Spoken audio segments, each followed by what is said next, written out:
Sarbanes, Transit and Parks Technical Assistance Center, Alternative Transportation Systems Training for Federal Land Management Agencies. Today's presentation is entitled Bus and Ferry Life Cycle Cost Models for FLMAs. We have 5 presenters today, and I will quickly read through their bios and welcome them to our presentation as well. Michael Clark is an analyst at Macro Systems Research and Technology, working as an on-site contractor at the Volpe Center. He has worked on a variety of different projects for the U.S. Department of Interior on topics including demand estimation for alternative transportation systems, life cycle cost estimation models for bus systems and public lands, bicycle and pedestrian access to U.S. Fish and Wildlife Service lands, and intelligent transportation systems in recreation settings. Catherine Duffy is a transportation planner at URS, working as an on-site contractor at the Volpe Center. She has supported transportation plannings for FLMA agencies and capacity building programs for Federal Highway Administration and the Federal Transit Administration in such areas as climate change, metropolitan long-range planning, land use and metropolitan linkage, and multimodal access. Michael Kay joined the Volpe Center in 2007 as a community planner and has been involved in several endeavors on behalf of FLMAs at both the project level and the program level. Recently, Michael managed a series of projects on alternative transportations for the U.S. Department of Interior. Scott Leon, our next presenter, has been at Volpe since 2003, supporting a diverse portfolio of alternative fueled vehicle projects, including National Fuel Cell Bus Program, Hydrogen Drive, the Fuel Cell Locomotive, the Cape Cod Electric Tram, and various other vehicle assessment teams providing guidance to FLMAs in procuring alternative fueled vehicles and associated infrastructures. Our last presenter, Daniel Mayhem, is a mechanical engineer at Volpe Center with a concentration in naval architecture and marine engineering.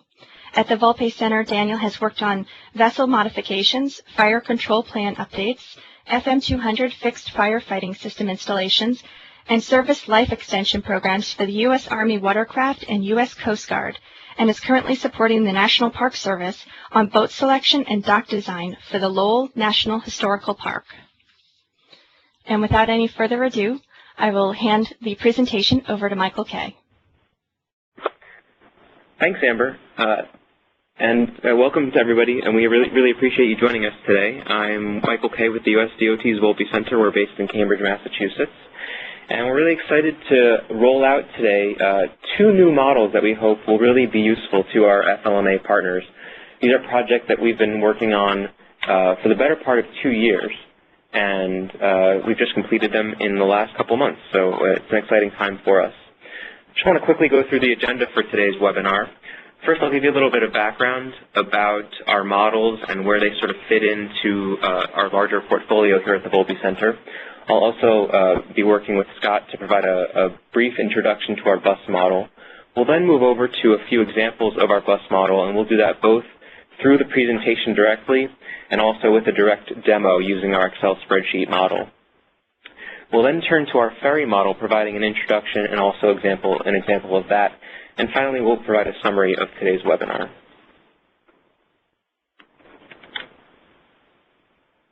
So first, we want to get a sense of whether you currently operate a bus or a ferry.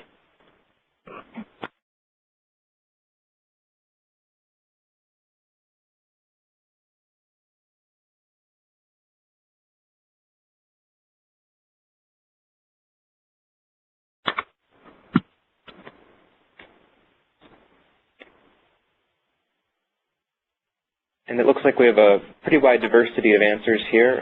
About 3/4 of our participants do not currently operate a bus or ferry, and that's really useful information for us. Essentially, our models can be used both to enhance an existing service or to help develop a new service, so we hope it's useful for all of our participants today. And for those of you who do currently operate a service, we're curious to know how large your fleet is.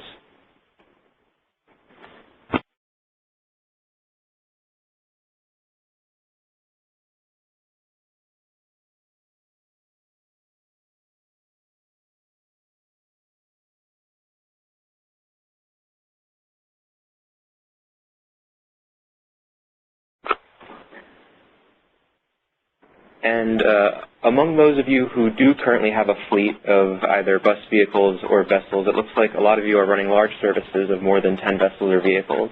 So that's very interesting to know, and we'll help tailor some of our comments accordingly for those of you who do have a large fleet.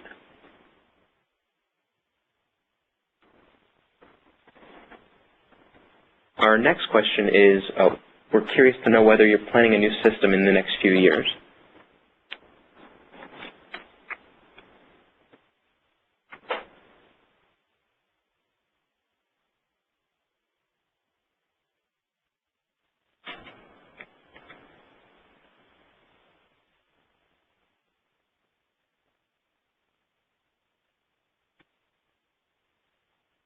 And it looks like we have quite a variety of answers there, too. About a third of you are planning a new system, a quarter are not, and a quarter aren't quite sure at this point. And our last question at this current stage is, how would you characterize your success at estimating life cycle costs historically? In other words, if you've operated a fleet for, say, 10, 20 years already, would you say that you've been successful in delivering that service and being able to estimate the costs?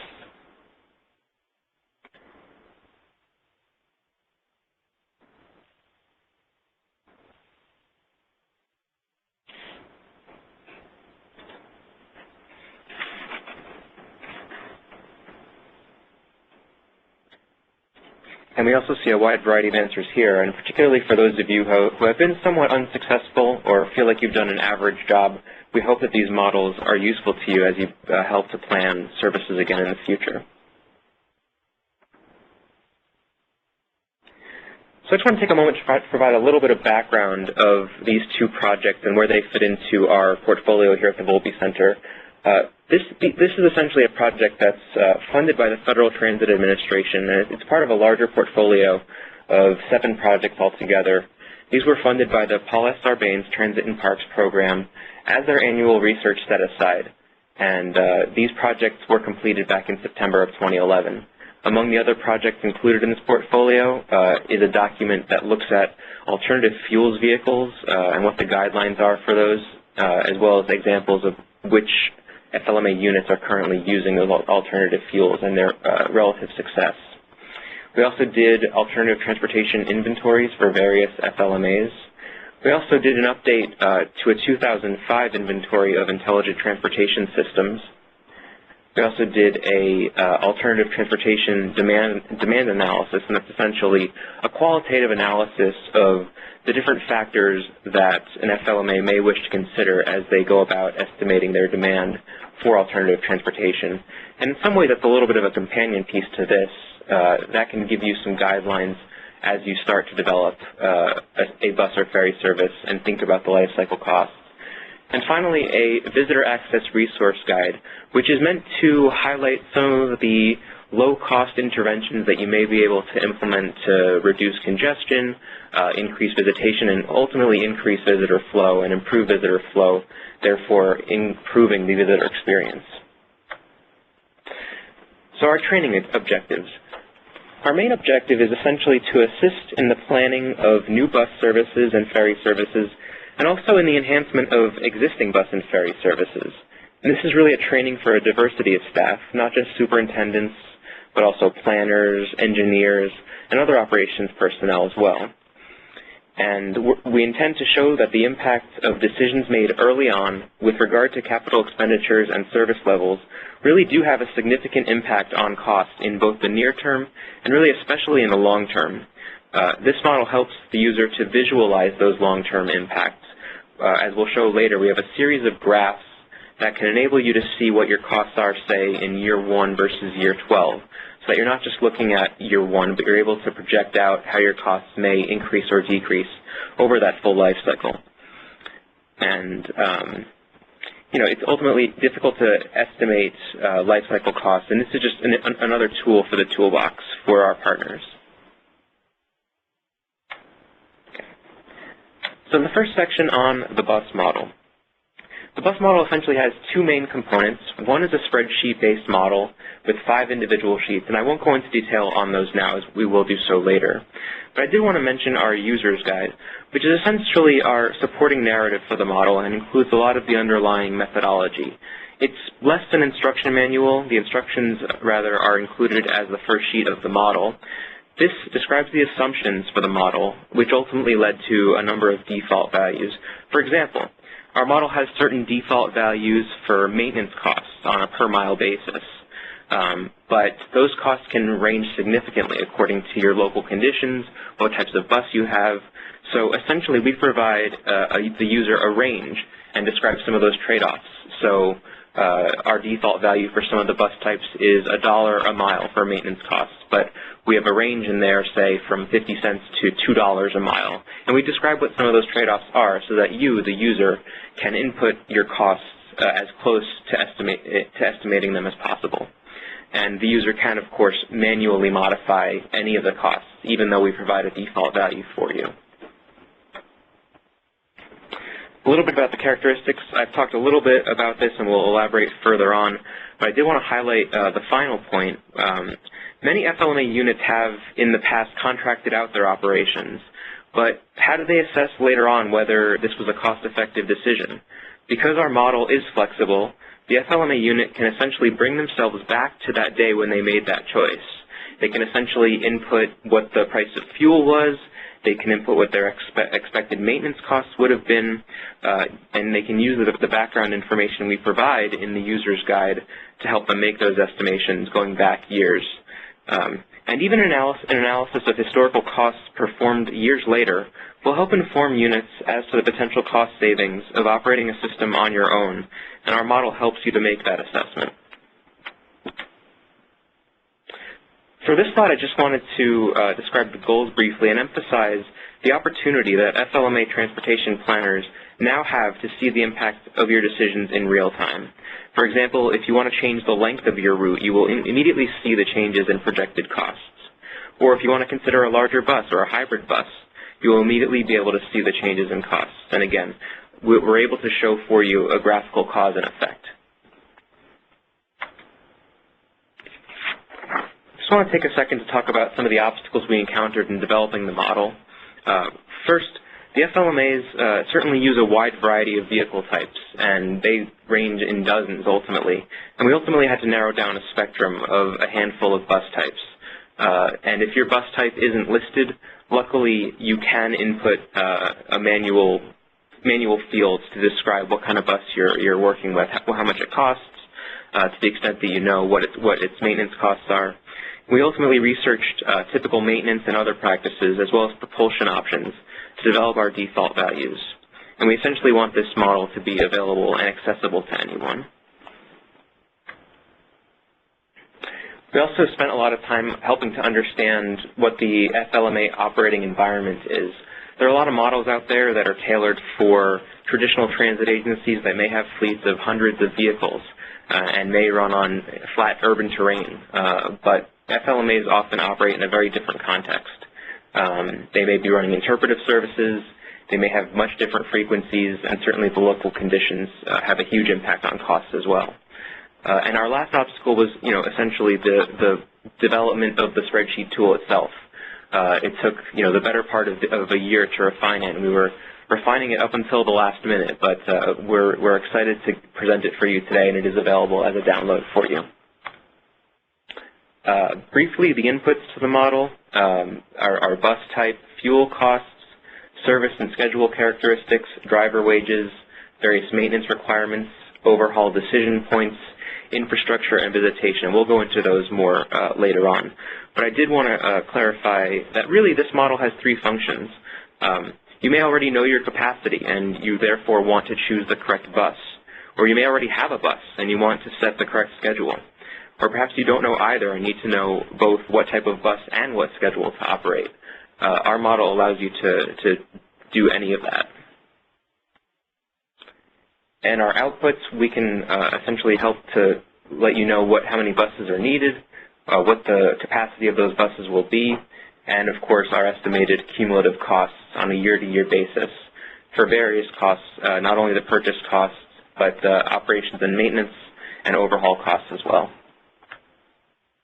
A few of the limitations of the model, we did not look at leasing or concessionaire arrangements, primarily because those are particularly unique and really do need to be handled on a case-by-case basis. It's very hard for us to develop and input into the model the option for leasing and concessionaire agreements. Also, the cost factors are very largely dependent on local conditions, but because the model allows the users to enter all inputs, we hope that we've provided you enough tools to be able to describe your local conditions and allow the model to output costs for you that are relatively close to your actual estimated cost. And finally, the fact that vehicle technology is evolving really on a daily basis. What today's bus types are, may be relics tomorrow. So we tried to go with what's really current today, but this will change and is changing rapidly. So I think at this point we'll turn it over for any initial questions.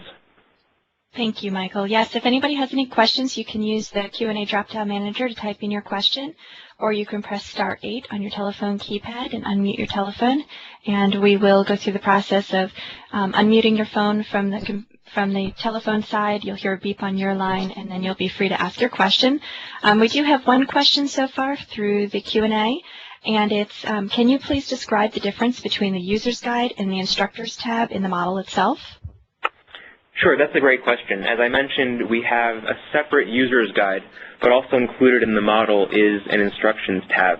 The instructions tab is where you would go to primarily to find out what you'd input into different cells and say what cell C1 should be on a particular sheet. It gets very specific into how you'd go about inputting the information into the model. The user's guide is really more for background material. It tells you what the default values are for the various inputs. So if you're not really sure what your maintenance costs are, say you have no idea, you don't know if it's $1 a mile, $10 a mile, you would go to the user's guide, and there's a little bit of a narrative about each of those inputs. We also provide a little bit of the public lands perspective and why those costs would vary. So you'd use the user's guide to give you, the user, a better sense of what to input into the model. But again, the instruction sheet in the model itself is more of the inner workings of the model. Great. It looks like we have one more question. Where did the default cost data come from? That's a great question, and we did a lot of extensive research, through a lot of documents. They're all documented in the user's guide itself with our references, and to the extent possible, virtually with each one of our default values, we do have citations for them and try to elaborate why we chose a particular default value and also why we came across and decided upon a particular range for those default values. Great, thank you. I think that's it for the questions, so we're ready to move on. Thank you very much. I'm going to talk a little bit to the points of the types of vehicles we're going to be looking at in the model and some considerations for those vehicles and infrastructure requirements moving forward for those planning services. We examined 5 categories of buses. The first one is a 40-foot heavy-duty transit style bus. This constitutes about 78% of the transit fleet and is by far the dominant vehicle for those in the transit industry. Within each of these options, when applicable, we have both a traditionally fueled vehicle and a hybrid vehicle option. And just to sort of point out, in 2007, the national average for a hybrid 40-foot bus was about $533,000. They haven't come down a whole lot, but those prices are changing, so these are general estimates and average costs for these types of vehicles. The second style we're looking at is a 30 to 40 foot. Again, it's more of a heavy-duty transit style. This type of bus you'd see as a shuttle bus for smaller transit agencies and possibly running around your local airport. Sort of beyond that category, a similar capacity, you have a cutaway style shuttle bus. This is generally speaking a cheaper alternative. Still holds up to 30 passengers. And The construction and anticipated lifespan of this bus is a little bit below that of its heavier duty counterpart, which is why we sort of separated out those two, even though their lengths and passenger capacities are the same. We also have a full-size van. This is either used for on-demand transport, ADA accessibility. A rough average cost for it is about $25,000, and they can fit up to 15 people. Passenger van, for the purposes for our model, is a 4-year anticipated life cycle. The final category we're looking at, since so many of the parks and FLMAs, are budget conscious, school buses offer the highest passenger capacity at the greatest value, and they are now currently available in both traditional and hybrid versions. So I'm going to talk a little bit about why you're going to choose the type of vehicle for your service. And you have many different options, but the biggest thing to take away from this is to choose a vehicle tailored to your type of service. If you have small groups, frequent headways, you're not really 100% sure, maybe an on-demand type service, you may want to consider smaller options like a passenger van. If you do a little bit of everything, you have some interpretive tours, or you have a regular service with varying group sizes, you might want to look at some of the medium-sized options. And if you have large groups, large trips, frequent services, or something along those lines, you might want to look into the school buses or the 40-foot heavy-duty transit type vehicles. Aside from these considerations and your type of service, we're going to be looking at costs. There's a wide range of vehicle costs included in those examples, from $25,000 for a van all the way up to $500,000 for a fully loaded hybrid transit bus.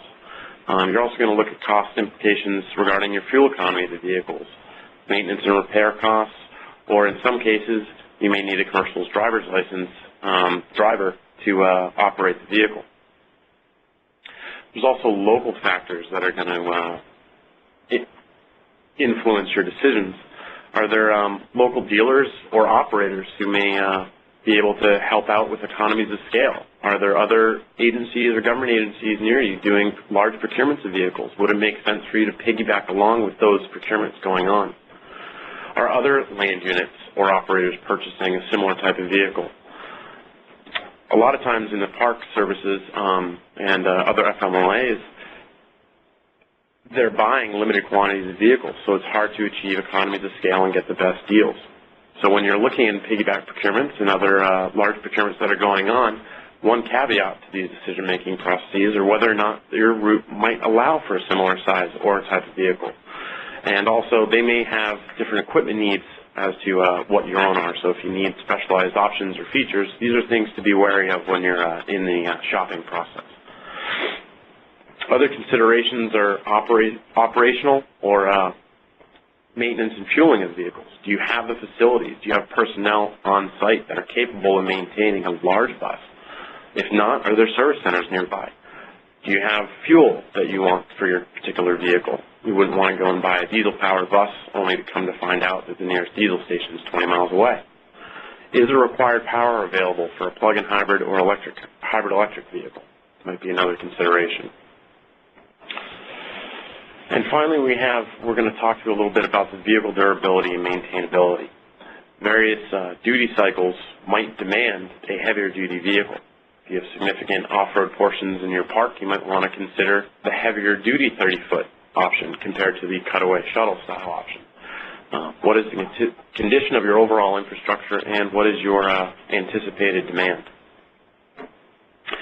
So some tools that might help inform you as to the durability or the reliability of vehicles you're considering.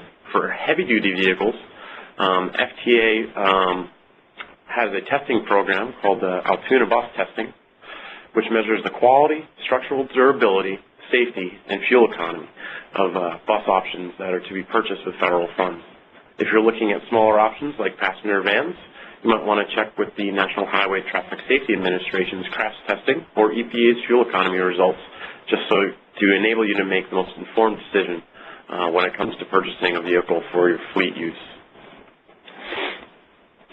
You're going to hear a little bit about life cycle or anticipated lifespans of buses. For example, the 40-foot transit bus, FTA, deems that a 12-year bus. That's the lifespan you can anticipate for a vehicle with normal operating environments and maintained appropriately. But within this, several of the functions or several of the components of the vehicle may have different lifespans. You'll have to change your tires, do brakes, etc., along with your various periodic maintenance categories. But the overall structure of the bus should last for 12 years.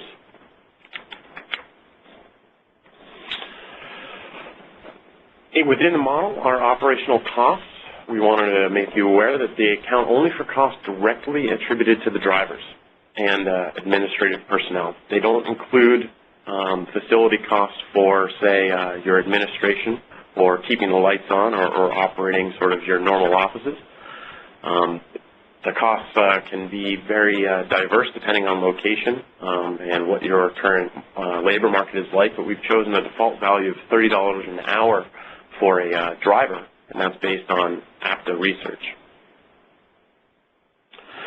Another thing to consider are your local conditions. You may be far away from certain support networks or fuel availability. You also may want to temper the fuel economy ratings for certain vehicles if you're at high altitude. Another condition that may impact, we'll talk a little bit more on the model, is your road conditions, which road conditions and terrain can impact the overall cost per mile to maintain and or fuel a vehicle. And you also may want to consider weather if you're looking into big vehicles or different optional equipment that you may want.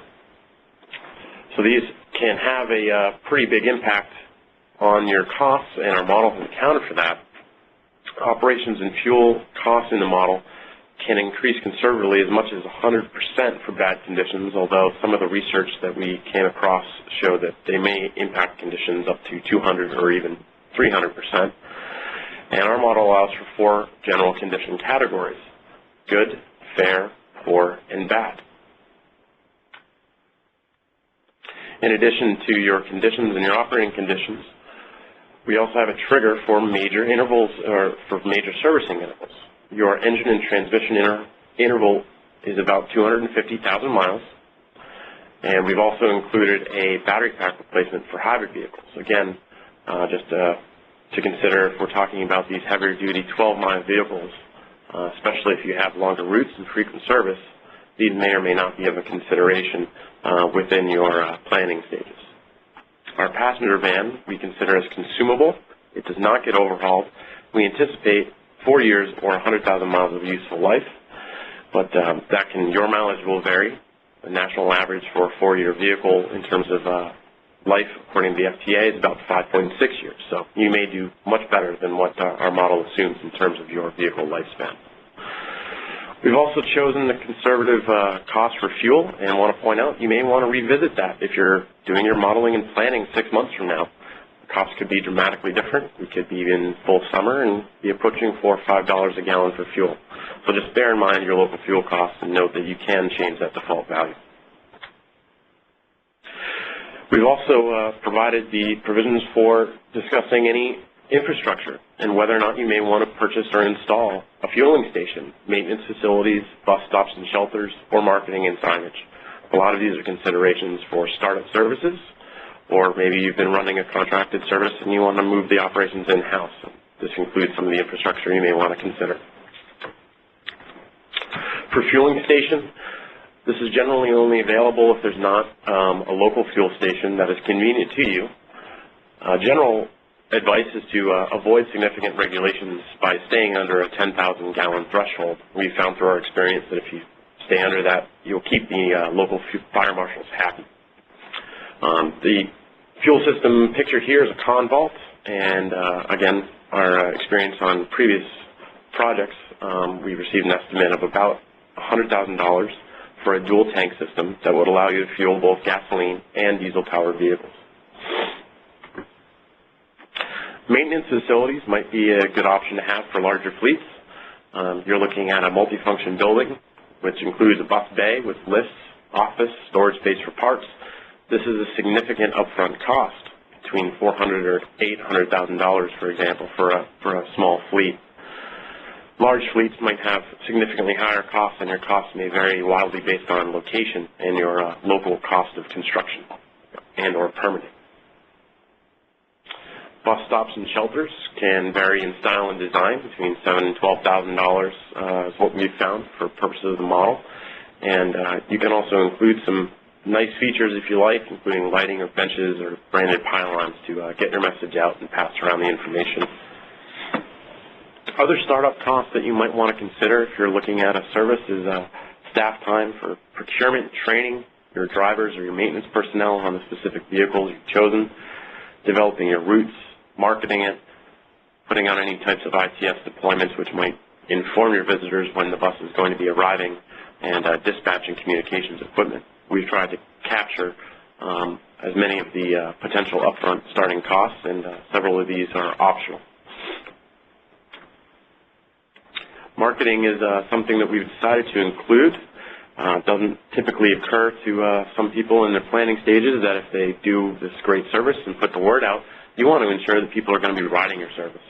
So we've included some costs for website development, map printing, and signage, and to get the word out about your new transportation service. This is a general high-level overview of the methodology behind that's guided the structure of our model. Your service profile and what type of service you want to run and your route information will help the model determine your fleet size and number of vehicles. Now model will also function if you know your fleet size and the number of vehicles you desire. That will help, along with your route information, to determine your vehicle miles traveled, which will feed into your fuel, operations, maintenance, and overhaul costs and the triggers at which those costs occur. You'll also get an idea of your purchase costs for the number of vehicles that you desire or that the model determines that you need, which will help you get a picture of your year one capital costs. And again, note that infrastructure, including maintenance, fueling, storage, and bus stops or shelters, is optional and can also fill into that capital cost of year one as well. Finally, the BMT costs that we just discussed will feed into your year-on-year operational costs. And again, if you decide to have a marketing budget in there as well, that is feeding into your year-on-year costs. We'll now take a few questions.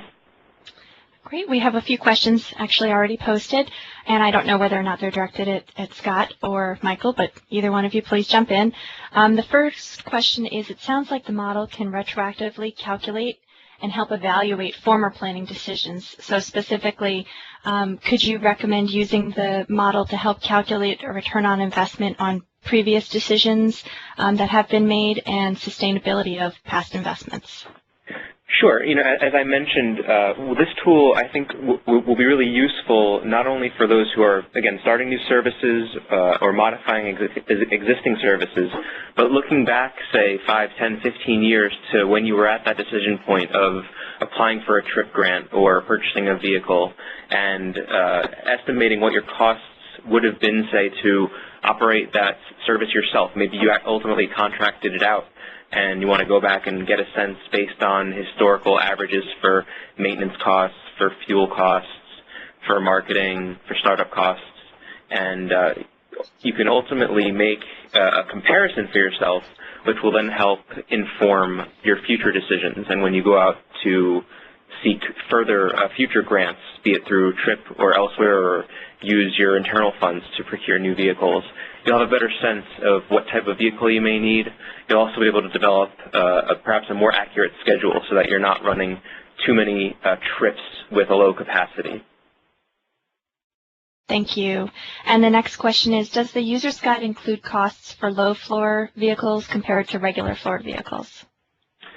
If you go back to our vehicle types, the 40-foot heavy-duty vehicle and the 30 to 40-foot heavy-duty vehicle are assumed to be the low-floor style, where a high-floor equivalent would be the medium-duty shuttle bus or the cutaway, and the high-floor, sort of the high-floor equivalent of a large bus might be a school bus.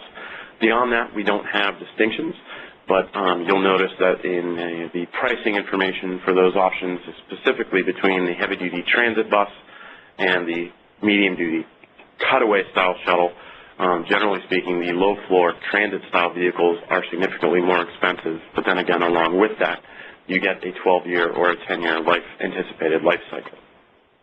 Thank you. And the last question, some of the photos in the presentation are of vehicles that are not specifically ADA accessible. Does the user's guide address these issues?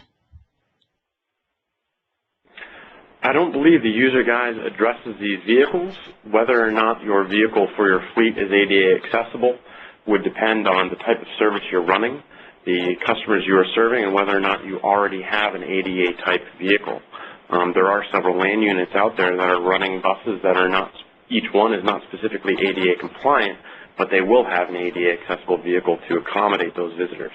And in our descriptions for the different bus types, we do talk a little bit about the trade-offs of, say, having a handicap accessible bus versus not having one.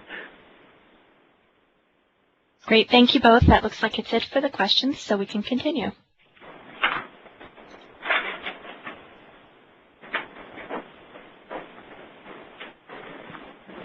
All right.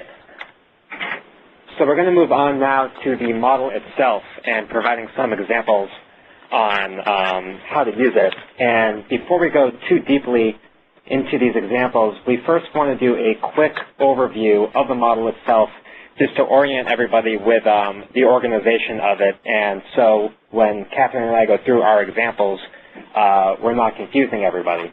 So I'm going to switch over to the demo right now. And while he's doing that, I'll just remind everybody that the best way to view this is in full screen mode. That is the bottom right corner button that looks like a box with 4 arrows in it.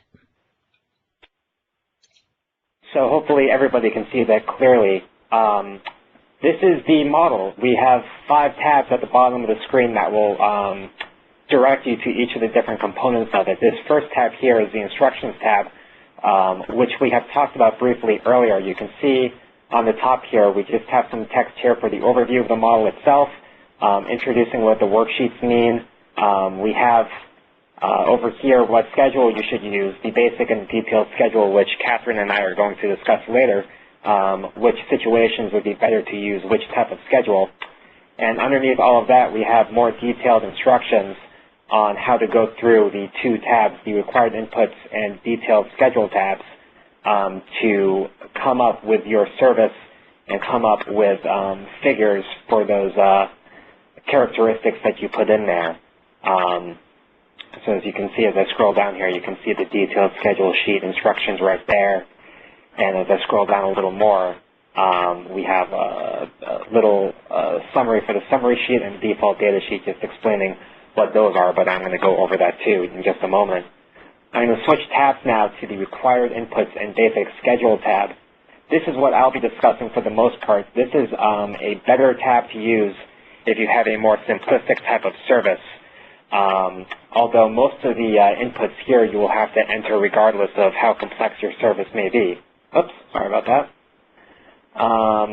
You can see on the top here, here's a tab for the bus service driver and environment inputs. We have a tab here for the basic schedule. This is the one that you would enter if you were using just a basic schedule. The detailed schedule will be on the next tab, which I'll show. Underneath that, we have an operations and maintenance inputs, and underneath that is an infrastructure and miscellaneous inputs. And on the right-hand side here, you can see we have descriptions of each of the different bus types that are available for analysis through this model. And in the top right-hand corner here, a cost summary. If you are using this basic schedule, you can see here, given the inputs that are already entered into the model, you can see in the graph here the cost per year for offering this type of service. I'm going to move now to the detailed schedule tab, and Catherine will be going over this more in depth, but you can see it's more complex. It's if you're trying to figure out what your schedule will be for a more complex service, and you can't really estimate how much miles your buses will run or how many hours it'll be in operation just by knowing the number of buses you have, the number of trips that you have. It requires a little deeper analysis. You would use this tab. I would recommend that if you're just kind of first exploring the model, or if you're unsure of your scheduling specifics, I would strongly recommend that you use the basic schedule to start out. It'll help better orient yourself to the model rather than using this detailed schedule tab right off the start. I'm going to next move on to the summary tab, and this is where you will see all of our outputs. I'll just scroll to the top here. A very important distinction is to make sure that regardless, well, depending on whether you use the basic schedule or the detailed schedule, to select which one you used here, because otherwise you might come up with completely outrageous figures just because it's using inputs that you obviously did not intend to use. You can see the wide difference between the operations and maintenance costs just by using those two schedules, just because we had different inputs entirely. But you can see we have the annual operations and maintenance costs in this box here. We have a summary box here for costs per year in each year that the bus will be in service. Year one costs, which are useful for one, those will typically be the costs, the year that the cost will be highest because you're purchasing your vehicle. And we have some graphs and charts here that also depict the cost per year, the cumulative cost of the service, and annual and first year costs as well. And finally, this default data tab just details the default inputs that we have in there that you would have seen on the basic schedule tab. If I go back here, you'll see on the right-hand side here the default values. Those are being pulled from this default data tab, and you can see our methodology for using these defaults in the user's guide. So I'm going to go back to the presentation now. Hopefully I'm clicking on the right thing. There we go. And I'm going to move on to our example now, our first example, but first, just very quickly what we've just gone over, it's important that we understand that in our input slides, the green fields, those signify the inputs, and in almost every situation, those need to have figures. Even if it's a 0, the model won't work unless there is some type of data in these green fields. Some of the inputs have drop-down menus, so you're not able to select an input that you type in. You can only select from a predefined list, as we have for our bus types. The other inputs, you can supply your own values as you see fit, as it fits your type of service. And on the right-hand side there, we have default values that you can use for guidance. So we're going to talk through a simple type of bus service right now. This could be a type of bus service where you already know the number of buses that you have, or you know the number of buses that you want or need. Say maybe you applied for a trip application and you know that you're going to get 1 or 2 buses. In that case, since you already know that and you know it's going to be a somewhat simplistic service because of that, it would be better to use the basic schedule. You also can define other service characteristics like your route length. You know what your operating season is going to be, say it's the summer, and you know the number of daily trips that you wish to provide. So in the scenario that we've laid out for you, you're the manager of a small unit considering offering an interpretive shuttle service. You know you want to run the service only during the summer, and while you're unsure of the ridership estimate, you're reasonably sure that a passenger van will be sufficient throughout the operating season. Saying you're operating the service for the first time and you don't want to kind of overcommit to a vehicle that might have too much capacity for the demand that you see, and you want to just start out small with a passenger van, and you want to start out just operating it during the summer and seeing what the popularity of the service is like. So walking through those 4 categories on the basic schedule tab, the first under the bus service, driver, and environment tab, you can see under each of those inputs we've defined the full-size passenger van. We're going to use the default value of a $25,000 purchase price for the bus.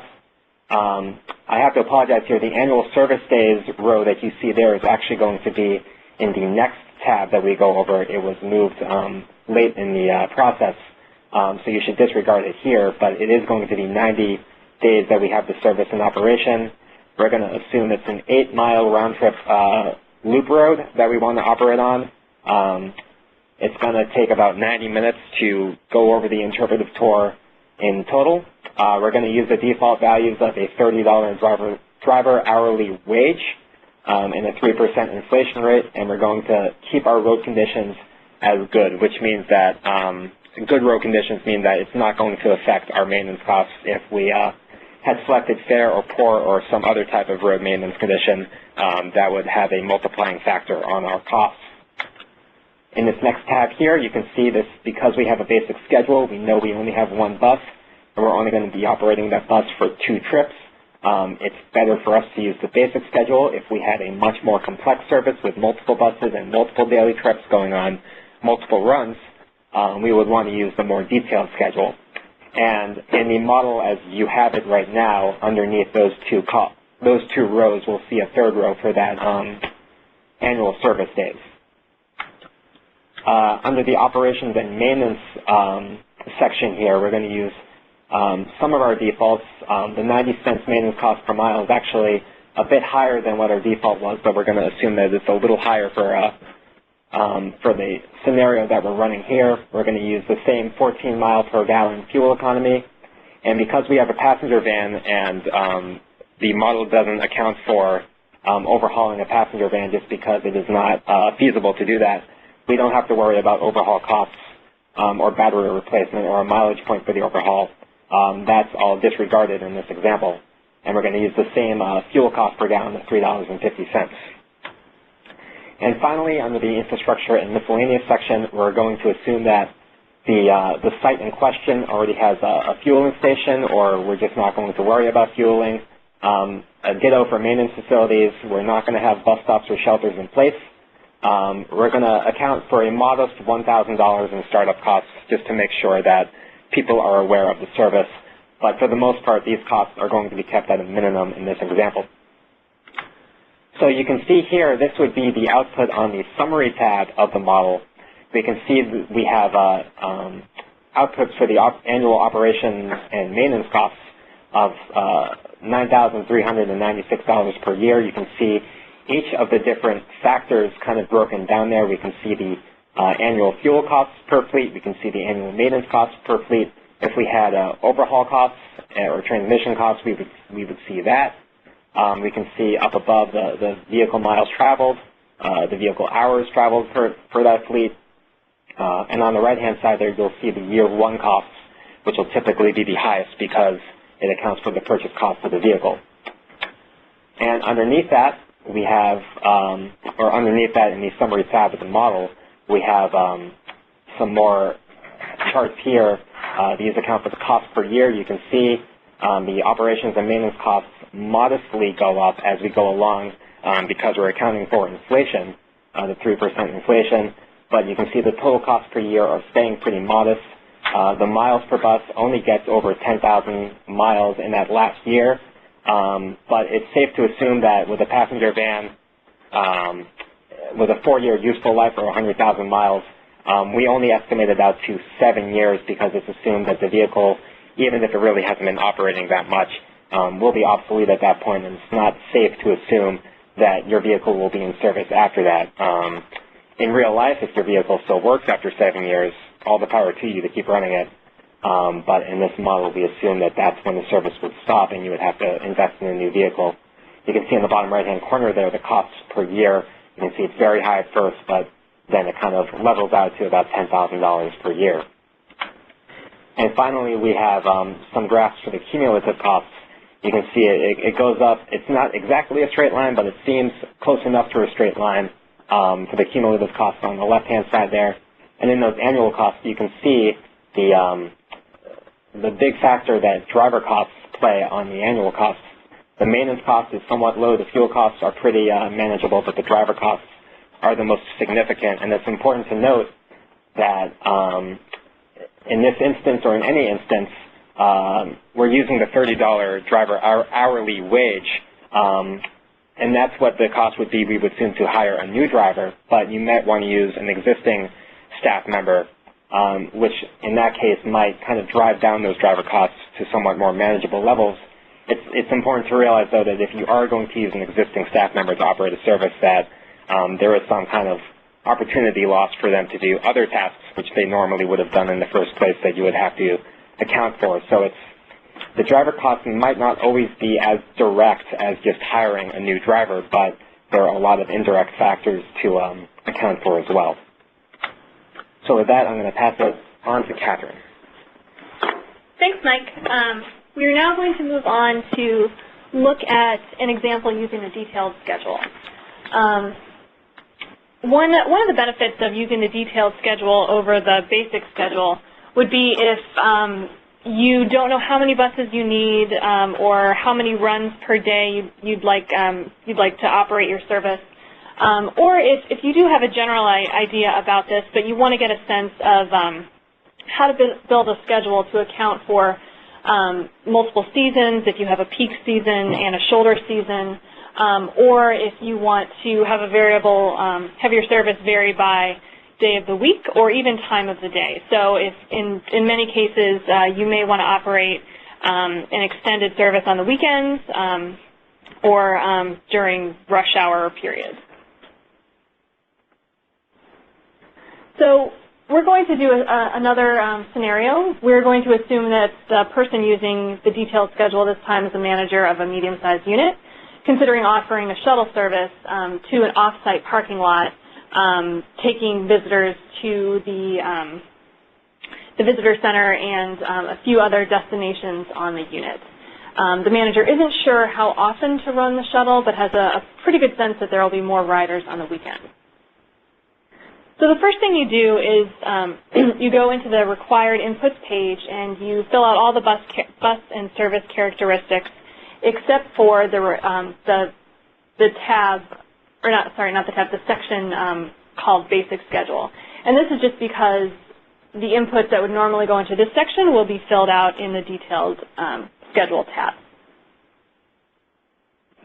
So after you've done this, you'll move on to the Detailed Schedule tab, and you'll enter in visitation information and information about your different seasons.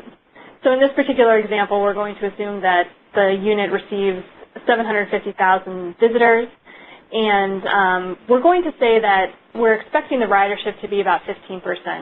We use a default value of 12%. In our experience, we've seen for voluntary bus or shuttle services that the ridership is typically between, I think it's something around 8% to 15% or something like that. So we came up with 12 as a default value.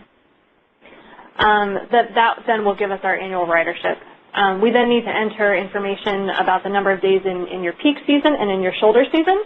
If you're just operating for one season, just enter the number of days in the peak season. You can leave the shoulder season blank. If you're operating year-round, obviously you'd put in 365 or 360 for the peak season days. The next thing you'll want to do is enter the spread of visitation during the different periods, and this is just to get a sense of when, what percentage of your visitors are arriving during these different periods. So in this particular case, we're going to assume that about 70% of the visitors will visit the unit during the peak season. And we think that half of those people will come on the weekends versus the weekdays. We also want to establish a rush hour period, and we think that most people, or 60% of the visitors, will come between sort of a rush hour time period in the morning and in the afternoon. Once we've done this, we'll enter the actual service times. So we'll enter in the first pickup of the day and the last pickup of the day and the headways for each of the different peak periods or different sections of time that we've established. So you can see here we're entering in the first pickup and last pickup and headways for weekends during non-peak hours in the peak season. And again, this may seem a little bit complicated, but once you see the entire model altogether, it'll be a little bit clearer. And once again, reminding you that the green cells are the input cells. This again is we're entering the schedule for the shoulder season on the weekends during non-peak hours. And once you've done that, you'll get a schedule. So if you see to the right of the screen under where it says departure time, that will show the schedule of whenever of the different pickups for your bus service. Another output is you'll see the number of buses required to run this particular service, and you'll see the capacity on each of the buses during the runs that they're making. And the number of buses, just to explain, is dependent on the frequency of your service and also the length of time of each trip, which you will have already determined on the required input page. you can see in this particular example, based on the inputs that we've included, the capacity is over 100%. So it seems like the buses may actually be quite crowded if we decide to use this type of service. Anytime the capacity is over 100%, the cell will turn red, or the text in the cell will turn red, just to alert you that you may want to consider increasing your headways or choosing a bus with a higher capacity. I just want to take this opportunity to explain also that, again, this is really just a tool to estimate your service, and obviously in practice, you know, this may work out a little differently. So the capacity could be higher or lower than this number. It's just to give you, just to sort of gauge what generally we think will happen based on your input. And again, just as we saw using the basic schedule, we will have the same type of summary output. So you'll see what your breakdown costs are annually for operations and maintenance, and you'll also see your your annual costs by different type. Again, in this example, you can see that the driver costs are really responsible for the majority of the costs. And then, again, just to emphasize, the big reason that you would use the detailed schedule over the basic schedule is that you can make many different changes to your service, and you can see how large or small changes can impact your service. So if you want to run your bus only on weekends versus every day, you can see how that would affect the cost. You can see, you know, how your costs are impacted by running a bus every 10 minutes versus every 15 minutes. And it's really a quick way to get a sense of how these relatively small changes can fairly significantly impact the cost of your service. And at this point, we're going to move once again back into the actual demo to illustrate a little bit more clearly what Mike and I just went through.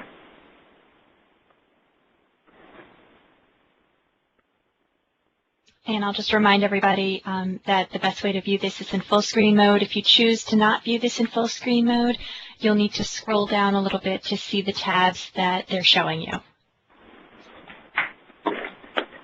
All right, so what we're going to do now is just kind of return to our examples and show how they work in the model itself, and play around with a little bit just so you all can see kind of the different capabilities of the model and how changing inputs will change some of the different summary outputs. So I'm going to return to the required inputs in basic schedule tab, and as you can see here, all the inputs that we have, these match the example that we used. Again, the example that I had gone over was a small type of interpretive type of service that seeks to use a passenger van. It's only going to use one bus. It's going to run twice a day just for a summer, so costs are going to be pretty modest. You can see here we have all the inputs in place. Up above here, the 8 route round trip mileage, the 90-minute travel time. We have the one bus, the 2 daily trips, the 90 annual service days. And as we scroll down, we have our same inputs for the operations and maintenance and the infrastructure and miscellaneous sections, which we've kept at 0 for now. And you can see in the top right-hand corner here, we have the cost per year. They start big because we have to account for the purchase price of the vehicle, but from there they level out at about $10,000. And the total cost over the 12 years is a little bit short of $100,000, although it's actually more accurately the total cost over 7 years. But if it were a different vehicle other than the passenger van, it would be accounting for the full 12 years, since those vehicles can last that long. So we're just going to change this around a little bit, and the first thing I'm going to do is I'm going to change the annual number of service days. And let's say we don't want it to run, say 90 days, it's just, you know, June, July, and August. Say we want to run it from mid-May to mid-September. So I'm going to change this to 120. And you can see there, the total cost goes up. We have to deal with, it's basically, we had 90 days before, we have 120 days now, so your costs are going up by a third. So the cost, you can see, kind of starts to approach $15,000 a year by that 7th year, and the total cost over the 12 years or the 7 years is $121,000 or very close to 122,000. And as we can see, if we go to the summary tab now, our operations and maintenance costs are kind of close to $13,000, $14,000 a year now, because as we see down here, our annual costs for the driver are $10,800 instead of the earlier assumption that we had, which I believe was $8,000, in the $8,000 neighborhood, and our maintenance costs are also going up too. So you can see there, just by changing the service days to something else, it affects the costs. So we're going to return to that required inputs and basic schedule tab. Let's change this back to 90, but we're going to change the dynamics of our service. Say we want to run 4 daily trips instead of 2. So instead of a morning and afternoon service, say we have 2 services in the morning and 2 services in the afternoon. So essentially, we can see the service costs, it doesn't exactly double, but it does rise significantly to something closer to $170,000 a year now, with $20,000 annual costs per year. You can see in the summary tab some of the dynamics have changed. The annual operation and maintenance costs have changed to about close to $19,000 a year now, because we're doubling the trips that are in use. So we've doubled our VMT, we've doubled our VHT, and our costs have gone up as a result of that. And you can see here the charts and the graphs down here change as well. The next thing I want to do, and I'm going to switch back to the basic schedule, is say that for whatever reason, our bus, if we're going to be doing 4 daily trips, one bus isn't going to cut it for us anymore. It cuts too close. We can't use it for 4 daily trips. It's just too much for the service. We're going to need to have another bus in operation. So let's try using 2 buses now. And you can see that's going to significantly cause our costs to go up to something close to about $320,000 over the 12 years of service. And going back to the summary tab, the annual operations and maintenance costs are nearly $35,000 now. And you can see, I'm sorry about that, you can see down here the first year costs, the purchase cost of the vehicle is now $50,000 because we have 2 vehicles that we're using, and we have to have 2 drivers as well, so those costs have doubled too. You can see the stark difference in cost between using 1 vehicle and using 2. So it's kind of a lesson to if there's a way to kind of fit all your service into 1 vehicle, it would certainly be recommended, at least in this instance, to try to do that, because the cost of utilizing another bus will cause total costs to rise significantly.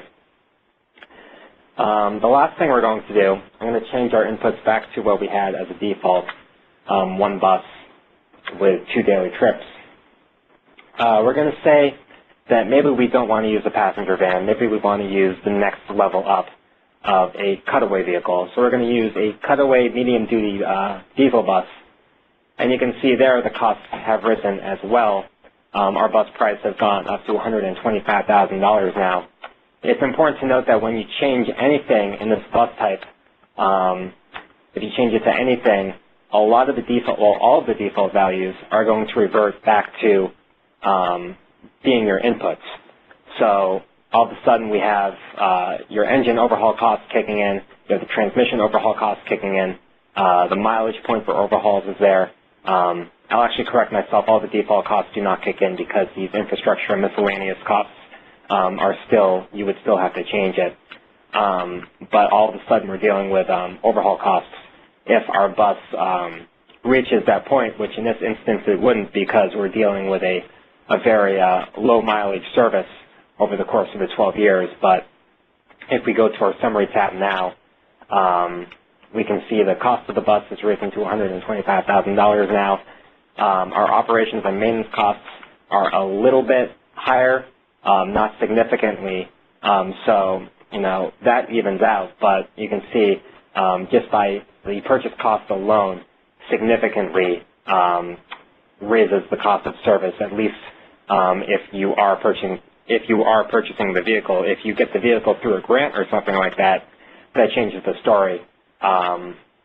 it's important to note that with passenger vans and cutaway vehicles, and I think Scott had mentioned this too, passenger vans are typically in this model always going to come out, at least from a quantitative standpoint, as being the most advantageous to use. But there are some other considerations you should probably consider before utilizing a passenger van, in that it might not be the most comfortable for passengers, especially if they have to kind of crunch in there. It might not be the best vehicle to use if you're dealing with mobility impaired customers. A cutaway might be a better vehicle to use for that.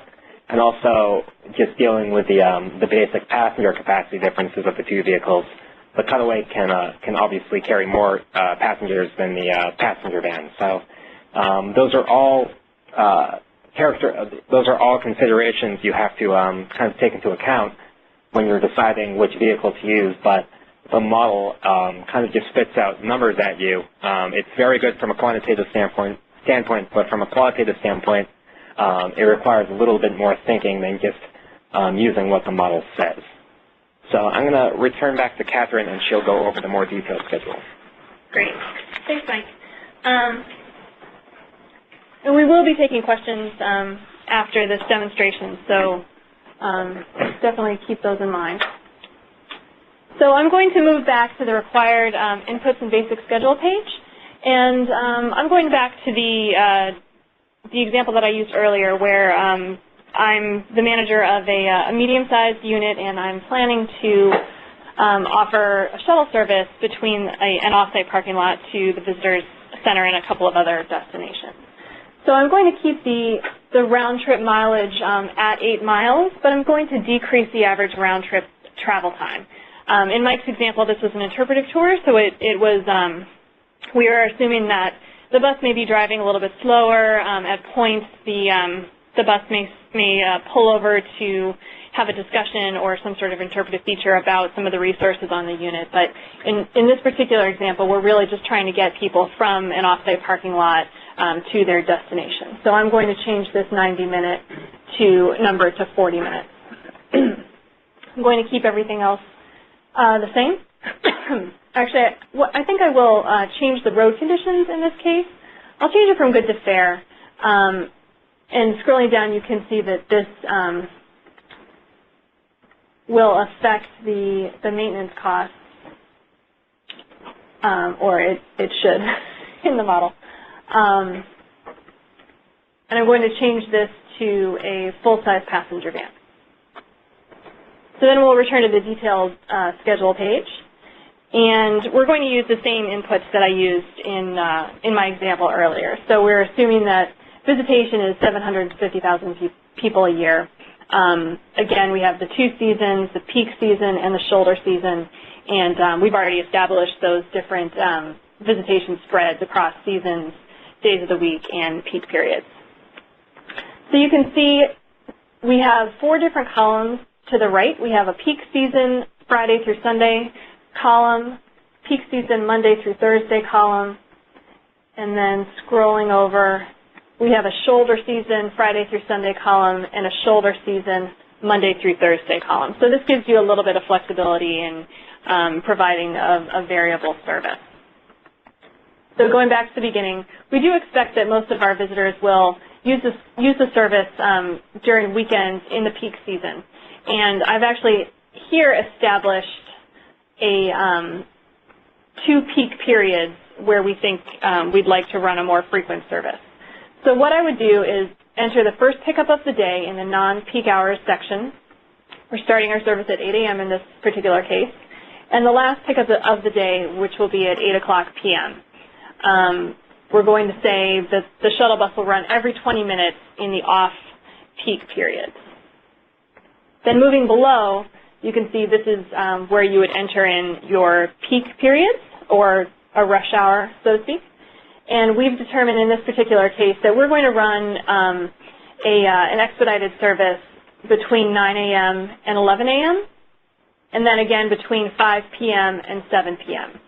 An important thing to note is that these rush hour periods must be at the same time or later as the first pickup and the same time or earlier as the last pickup in the off-peak period. Just it's a functionality component of the model, so keep that in mind.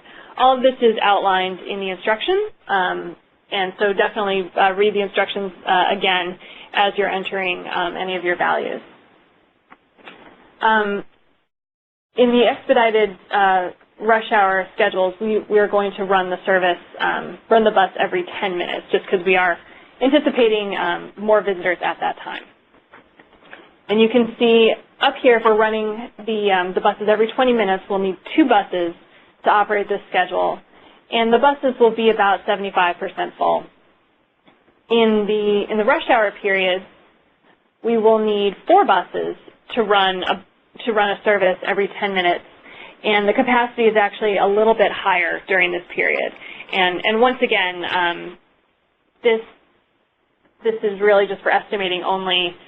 It's estimating the number of visitors that we think will ride the bus, but distributing them evenly across each of these periods. So there may be some additional peaks in the ridership that are a little bit impossible to accurately predict. But this does give you a good starting point. And then what I've done is I've decided as the manager of my medium-sized unit that I'm going to run this standard schedule, 8 a.m. to 8 p.m. every 20 minutes in all of the other time periods. So you can actually just cut and paste these numbers into the shoulder season weekends and shoulder season weekdays. And just to give you a sense of how this works, if we want to, let's say we want to increase the headways in peak season weekdays, let's say we want to change that to 5 minutes. We're going to enter 5 minutes there, hit enter, and you can see that this will change the schedule over to the right-hand side, so you can see how that works. We can move over to the summary page, select detailed schedule, and again, as we've shown, this will give you an output. So the other thing to note is, if we're looking at this capacity down here being over 100%, and we are concerned about people being crowded on our service, we can always return to the required inputs and basic schedule page and choose a different vehicle. So right now, we're looking at what the capacity would be using a full-size passenger van. But let's take a look at what it might be if we were to use a cutaway. And in this case, you can see the capacity has gone down significantly. It's 60% full during this time period as opposed to 113% full using the passenger van. The number of buses needed is still the same. This has nothing to do with the bus type. It's fully dependent on how long the actual run is and what your different headways are. And with that, that's actually all I have to say about this particular schedule. So we will return to the presentation.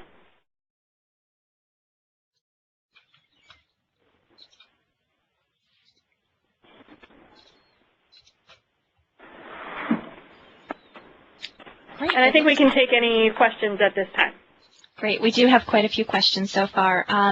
The first question, if I plug in the costs for a manager or a dispatcher, where do you suggest to put that, in the basic schedule or the other one? So I'm going to, that would go on the required inputs page. And I think we can show an example of that just in the presentation. You could put that into the driver hourly wage. We can also, if you scroll down to this fourth section here, it's not really something that's accounted for in the model itself as, you know, additional administrative costs, but it does kind of fit into the infrastructure and miscellaneous, these annual marketing costs. If you want to, even though it is kind of intended for marketing, it can really fit into anything. So anything that you type in here, say if you needed an additional $2,000 for administrative duties on an annual basis, if you typed it in here, it could also account for that too. or if you did want to, as Catherine had mentioned, account for it in driver hourly wages here, you could do that as well. But it's not something that you can see defined in the model itself, but there are ways to account for that. And a follow-up question to it was, can you clarify the number of buses and daily trips? So, for example, when you plug in the daily trips and the number of buses, it appears that the daily trips is per bus, not a total. In other words, operating costs of 2 trips total should be the same whether it's 1 bus or 2. You're referring to under the basic schedule. I believe so. Why don't we go back to the model? It might be a little easier to see.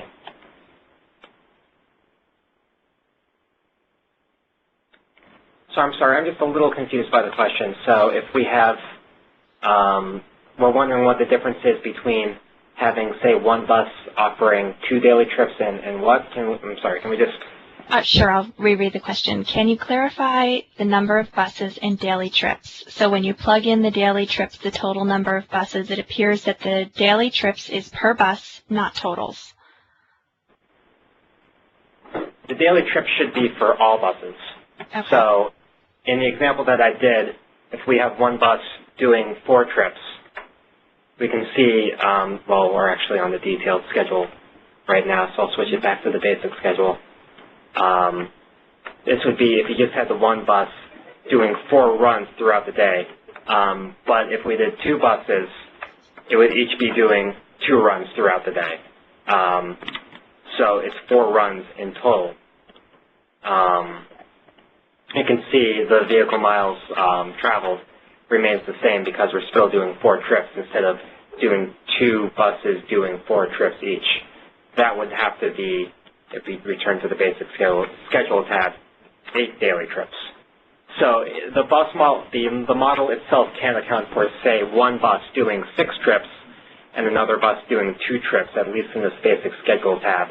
But this figure here, the 8 figure that we have up there now, does account for all buses that are in operation.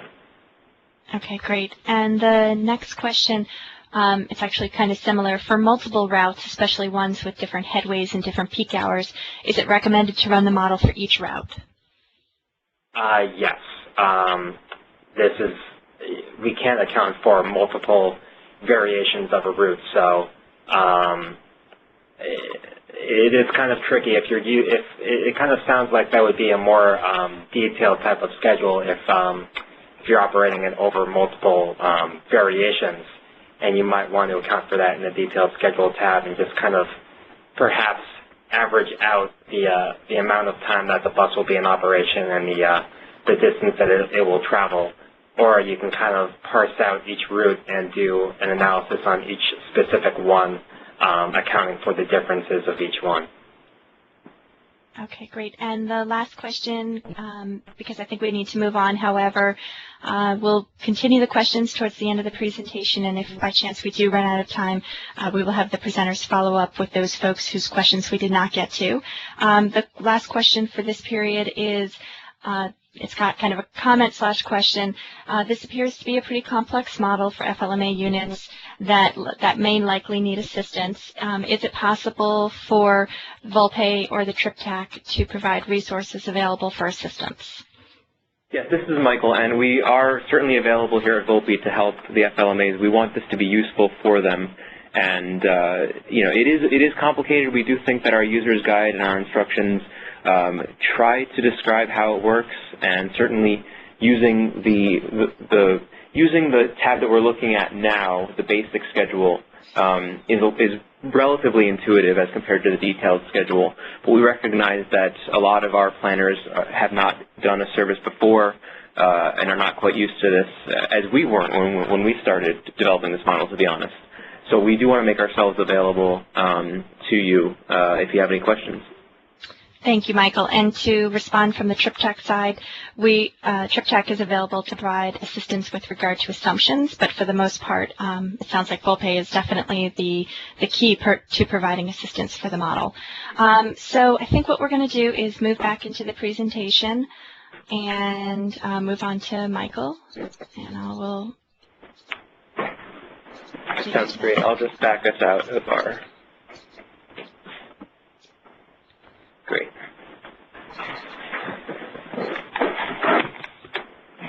Excellent. So I'm just going to provide a quick little introduction to our Ferry model. We are not going to do a live demo of the Ferry model today, but it is available as a handout for you.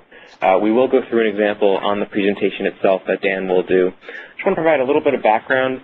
In a sense, our Ferry model is similar to our bus model in that we're seeking to achieve the same benefits in helping our users estimate lifecycle costs over the full lifecycle of a vessel. And we do that through a spreadsheet-based model for two different types of services, primarily for passenger ferries, but there are certain units that may have ferries that allow for cars, known as roll-on, roll-off services or ro-ro services. So that's one component. The other is the user's guide, which serves a similar function to the bus model. It identifies the default values and also the suggested ranges for each respective input. And again, much like the bus model, it estimates not only purchase costs, but capital, operating, and total costs for various vessels. Some of the limitations of the Ferry model: it does not estimate revenue projections. That's something that can be done reasonably easily based on your visitation or usage, and any fees. The FLMAs refer to those as recreation enhancement fees. So if there are any of those associated, you can calculate those and add them to the top of your total costs. We don't evaluate directly cost-benefit ratios, since defining the benefits is ultimately quite subjective. For example, how to quantify a benefit associated with a certain visitation number, or with environmental impact or lack thereof, or quantifying a cost-benefit ratio related to the visitor experience. There certainly are costs and benefits associated, but we didn't feel it was our job at Volpe to define what those costs and benefits are, so we didn't include that in this model. And it doesn't technically evaluate financial sustainability, nor really does the bus model either, and all that is to say, you really need to know what your funding sources are, what your fare structure is, if applicable, in order to determine for yourself, really, if the model is financially sustainable, if your service is financially sustainable. Our models will help you determine over a full life cycle what your estimated costs are, but we're not the ones making the determination for you whether that's sustainable. So that does require some intuition on the part of the user. Goals are quite similar: enable the user to estimate the trade-offs in costs, also understand what the effects of various factors are on cost, but from a ferry perspective. So type of vessel, how large your crew size is, and much like the bus model, the travel time and headway. The inputs to the ferry model are a description of your route, and that includes such items as the distance, the number of stops, of course whether your service will or will not carry vehicles, fuel cost, inflation, some of the same ones that we saw in the bus model, passenger demand both for over the course of a day but also peak hours, and seasonal use. How many days will you operate in a peak season, shoulder season, off-season, and also can a vessel be used elsewhere in the off-peak? We've seen examples where in the wintertime a vessel that's normally based up in the north may be able to be sent down south, so there can be multiple uses of a vessel over the full year.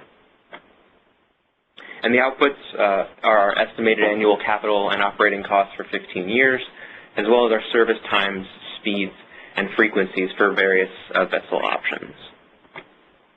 And with that, I'll turn it over to Dan, who's going to provide some background and an example. Thanks, Michael. The ferry model can estimate lifecycle costs for 12 different vessel categories. There are 8 passenger-only vessel categories, ranging from small skiffs and pontoon boats up to large monohull and catamaran vessels. There are also 4 ro-ro vessels carrying anywhere from a few cars and passengers up to 100 cars and several hundred passengers. It is important to note that these categories do not represent every possible ferry. Ferry vessels can have a great deal of customization, which makes it hard to generalize costs, and also special vessels such as hydrofoils and very large ferries are also not included in this model.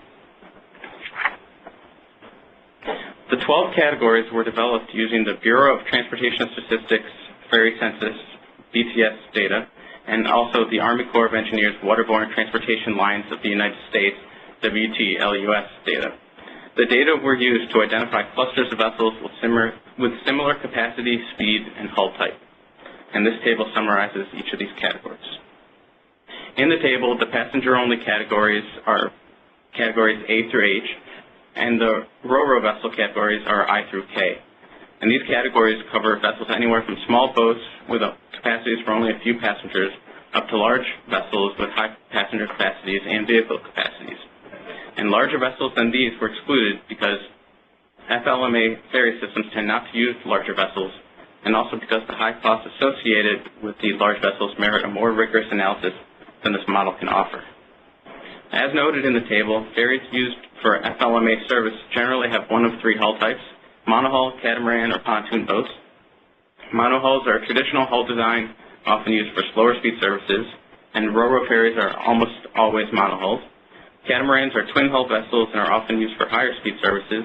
They require less power and thus less fuel to travel at the same speed as a monohull, and they also provide a more stable ride for passenger comfort.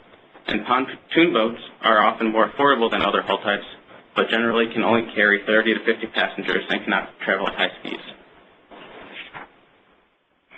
This chart shows the groupings of the passenger-only ferries. The data points show the capacity and speed of passenger-only ferries built in the last 30 years, and the data points come from the BTS and WTLUS data. Again, these vessels are grouped together based on size, speed, and hull type. And similarly, this chart shows the groupings of the ro-ro ferries based on the passenger capacity and vehicle capacity. The cost of providing ferry service can be subdivided into capital, operating, and maintenance costs. This table describes the items that are included in the ferry model. Items such as vessel costs, service startup costs, labor, maintenance, consumables, insurance, administration costs, marketing, sales, all of these are included in the ferry model. However, costs associated with docking, terminals, onboard sales, and services are not included in the model.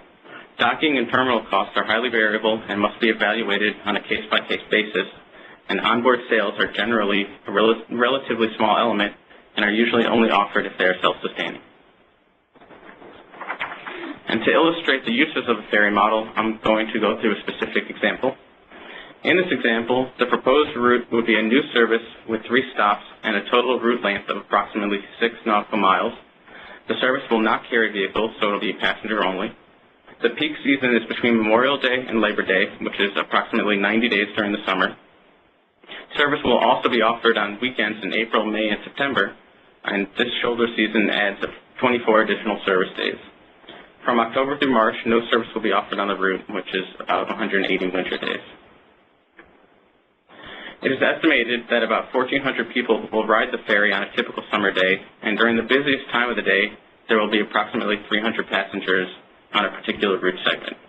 During the shoulder season, the estimated passenger demand is 600 people per day, with 100 passengers riding the ferry during the busiest time of the day.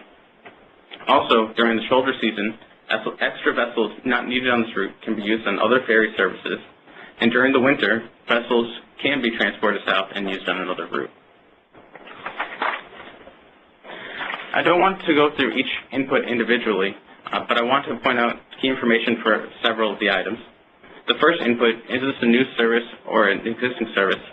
In the model, startup, marketing, advertisement, and management costs associated with a new service are higher than adding routes to an existing service. The estimated round-trip distance and number of stops come directly from the example statement. Will the ferry transport vehicles? This is the input in the model to describe whether the ferry will be a passenger-only or a ro-ro vessel. This model allows for up to 2 seasonal schedules and an off-season. Demand will vary on a daily basis, but service is generally planned seasonally. Like the bus model, peak season is the busiest season, and the shoulder season is a transitional period on one or both sides of the peak season, during which service will be offered, but at a reduced level, and no service is offered during the off-season. The passenger demand inputs on the slide come directly from the example statement. The peak season is 90 days during the summer, with the peak hourly demands of 300 people and the estimated daily demand of 1,400 people. During the shoulder season, the peak hourly demand is 100 people, estimated daily demand is 600 people, The question, can spare vessels be used elsewhere during the shoulder season? In this example, yes. And this input is here because if demand is lower during the shoulder season, there may be extra vessels which are not being used. And if these vessels can be used on other routes, a portion of capital costs can be offset. Also, the last input, how many days will the vessel operate on other routes and services? Again, having vessels operating on other routes can offset capital costs for the vessels. Service speed to max speed is a ratio of average service speed of the vessel to the maximum speed. Vessels typically do not operate at maximum speed, and this input reflects that. Stop time is the amount of time for boarding and disembarking at each stop. Crew hours to vessel hours is the ratio that describes that the crew usually has to work a couple more hours than the vessel actually operates. The crew has to prepare and clean the vessel in the morning and close up the vessel in the evening. And then the rest of these numbers describe the labor and consumable costs associated with operating the vessels. All of the numbers shown here are standard values and are default inputs in the model. Again, these numbers are standard values describing a ferry service. The question, is a spare vessel needed? Often a spare vessel is wanted so that service can be maintained during vessel maintenance and inspection, and this adds extra cost into the ferry model. Also, the last input, on average, how old will the vessels used for the service be? If a used vessel is being purchased rather than a new vessel, this input estimates a used vessel cost based on depreciation of a new vessel purchase price for each of the vessel categories. This shows the first output chart from the ferry model. The bars are the average cost per vessel category, and the lines are the minimum and maximum values per the BTS and WTLUS data. For this example, the model shows that using 5 51 to 100 less than 20 knot passenger ferries is the most cost-effective option over 25 years. And this cost is approximately $26 million. This also shows that the capital cost of vessels represent only a small fraction of the total cost of the service. Operating costs, including labor, maintenance, and fuel, cost a lot more overall. This table describes operating characteristics of each vessel category. For example, it shows that this ferry system would require 12 small passenger skiffs, 8 31 to 50 passenger pontoon, monohull, or catamaran boats, or 5 51 to 100 passenger, less than 20 knot vessels. It also shows that the headway using 12 skiffs, which is 5 to 30 minutes, depending on speed, is significantly less than the headway using 5 51 to 100 passenger vessels, which is 16 to 65 minutes. Thus, although using 12 skiffs costs more than the 5 larger vessels over the life of the ferry system, it might be more desirable to provide a service with a shorter headway. This chart shows the hourly cost of operating each vessel type on this service in the first year of service. Again, the bars are the average cost per vessel category, and the lines are the minimum and maximum values for each ferry category. Operating costs will go up proportionally after the first year because of inflation, higher labor costs, and higher fuel costs, etc. This chart shows the annual operating costs for the ferry service. The chart illustrates the percentages of the different costs make up of the annual cost for each vessel type. This chart indicates that because you need many more small boats than larger vessels on this route, you will also need more crew to operate the smaller boats, and thus the labor costs make up a much larger percentage of the annual cost for the small boats. There are also other trends you can see in this chart, such as the insurance costs for the larger boats tend to be higher, fuel costs for faster vessels of the same size tend to be higher, and maintenance costs are generally related to the number of vessels and speed. This bar is a main output of the ferry model, and it clearly describes the least cost vessel category. The bar is displayed prominently on the output summary sheet and indicates that using 5 51 to 100 passenger, less than 20 knot vessels is the least cost option for this ferry service. This chart is the beginning of a chart showing the estimated cost breakdown per year of operation. It is continued on the next slide. Year 0 includes the initial investment into the vessel, such as the down payment, as well as marketing and advertisement costs. From year 1 on, operating costs are included and added to the capital costs. Operating costs increase year to year based on increases in fuel, consumable, maintenance, and labor costs. And this is the continuation of the chart from the previous slide. As expected, operating costs keep increasing as the vessel ages and the years progress. In this example, the loan period for the vessel is 20 years, and so after year 20, the vessels are completely paid for and only operating costs are included. Thanks, Dan. This is Michael once again. I just wanted to sort of tie a bow around our entire presentation before we go to additional questions and answers and provide a little bit of a summary of what we discussed today. Essentially, the purpose of our model is to empower the FLMAs to make better decisions, more informed decisions about what their capital and their operating needs are. Perhaps historically, there's been a lot of focus on capital costs, and operating costs are a little bit of a black box. And we hope that with these models, our FLMA partners are better equipped to understand what their operations and maintenance costs are over a long time horizon. It enables the FLMAs to really fully understand the costs of a bus or ferry service, allows them to define service levels that reflect their visitation and their demand for alternative transportation. So as we saw with our bus model examples, visitation plays a huge role in determining how many buses you need. If you're anticipating, say, 8% of your visitation using a service versus 15%, that can have a huge impact on the capacity for, say, a school bus. So the models allow you to change not only your bus type, but also your expected visitation. And really the goal is to help you see what those trade-offs are and how the costs would be modified based on those decisions. And ultimately, we hope our models really demonstrate the need to anticipate full life cycle costs. Again, this is just one of several tools in the toolbox. We hope it's a relatively new tool and useful tool for you so that you can look over a much longer time period to anticipate your full life cycle costs for running either a bus or ferry service.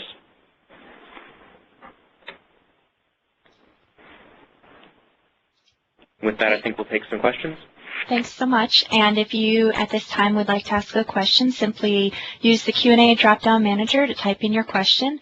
Or if you'd like to speak directly to the presenters, just press *8 on your keypad, and we will open up your telephone line so that you can speak directly to the presenters. It looks like we do have a couple questions so far, and the first one is actually related to the ferry model. Are the vessel types and costs the same categories for river transportation as for ocean and lake transportation? There is no distinction in this model for river transportation versus oceans and lakes. Thank you. And the next question, it reads, is there a way to enter on-campus and off-campus maintenance costs separately? And I think what that simply means is on-site and off-site maintenance costs. Is there a way to track them separately? Well, we do have our optional infrastructure tabs, and this is an example of where you can kind of tweak our model a bit. This is something where you do have it's an on-top cost, so your maintenance cost per mile can be played with in order to adjust for off-campus maintenance. Great. And can the detailed schedule be used only for weekend services? Yes, it can. You can enter any of the in the bus model. You can enter any of the individual time components. So if you just want to run something just on the weekends or just during the week, you're free to do that. Thank you. And how were crew sizes and labor costs determined for the model? Essentially through a lot of background research, and much like with the bus model, our ferry model user's guide does have a lot of citations in order to determine those levels. And again, what we provide are our best estimates at a default value, but in our user's guide we provide ranges for you. So you can mold the service to your liking, so to speak, in many different regards. It's a bit of a static model, but different parts of it are dynamic. So for example, with the passenger van that has only a 7-year life cycle with our bus model, you can tweak it a bit to have it run over a 12-year if you were to select a different bus type and manually change your inputs. That option is there for you. So it requires a little bit of effort on the part of the user, but there are a lot of ways to tailor the model to your own operating characteristics. Great, thank you. And that actually looks like it's it for the questions. I will just remind everybody that the PowerPoint presentation as well as the model is available through the handouts, which is the 3 white pieces of paper on the top right-hand corner of your screen. You can download all of the resources, and you can certainly ask Volpe for any assistance or questions that you might have. I would like to specifically thank the 5 of you for your presentation. I know that there was a lot of coordination in this, and I thank you for the preparation and presentation. It was fantastic. And also, if you're not familiar with the TripTac website, the address is posted up here. It's triptac.org. All of the presentations and webinars are available on the website, and a recording of this will also be on the website as well. I encourage you to take a look at the website, and if there are no other comments from the presenters, I think we can conclude. All right, thank you all so much for joining us, and thank you to the presenters. We look forward to seeing everybody online for the next webinar. Thank you.